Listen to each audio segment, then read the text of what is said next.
So far this year has not been easy for Jurgen Klopp, out of both cup competitions in a matter of days and losing ground in the title race as well. A lot seemed to be going right at the end of 2016 for Liverpool, but the manager and his side are now looking for a way to restore their once happy home.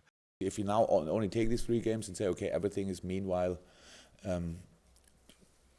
rubbish, is then I think the word I should use, then I cannot change.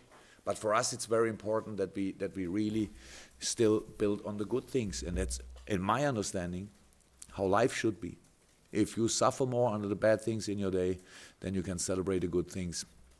You always will struggle to be a happy person. That's in life absolutely normal. But as human beings, we are a little bit like this.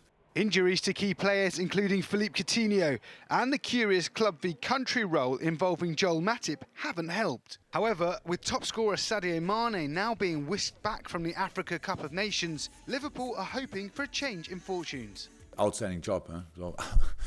So, to bring him back as soon as possible. It is now on its way. That's good. Actually, we thought it would be possible yesterday, but we had to play in there. But it was not allowed to go in the plane, so we had to wait. And in this moment, no idea. I have to look in his eyes, see whatever is possible with him, and then make a decision. 3 defeats in a row, all at Anfield, now mean they're on their worst run since 2012, with Chelsea looking to put 13 points between themselves and Liverpool on Tuesday night. We'll play against one of the 6 teams that for me can fight for the title, and it's important for us to continue to give continuity and to try to take 3 points.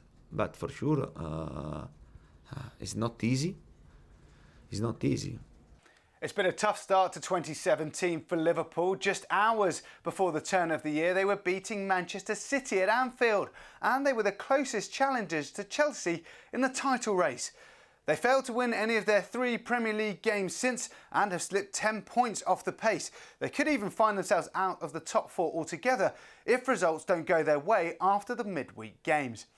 In fact, Jurgen Klopp's side are now on a run of just 1 win from 8 in all competitions, and that came against Plymouth, where they scraped through in the 3rd round FA Cup replay. Looking closer, and it's actually been 3 home defeats in a week, firstly to relegation-threatened Swansea before going out of both cup competitions. 4 Anfield losses in a row will equal a club record that's 94 years old, with the league leaders on their way there tomorrow. The Reds' current form has even started to become a worry for some of their former players.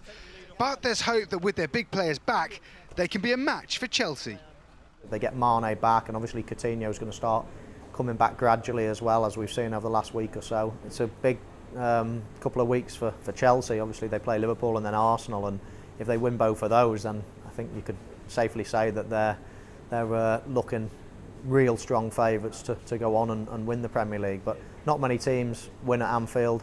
Swansea did in the last game, but prior to that, no one won for an awful long time, and I think it'll be a really tough game at Anfield. And from Liverpool's point of view, they have to win, and if they do, then the title's not over. Meanwhile, Chelsea hope that by adding to Liverpool's woes, they can deal them a crushing psychological blow in the title race. Don't underestimate the mental advantage within win at Anfield for Chelsea. It gives them another huge confidence, and I think that's the even more bigger part than the points. But winning at Anfield would be a big hype for Chelsea. Liverpool know they only have 16 games left of their season, and with Champions League qualification still the priority, they need to start making them count.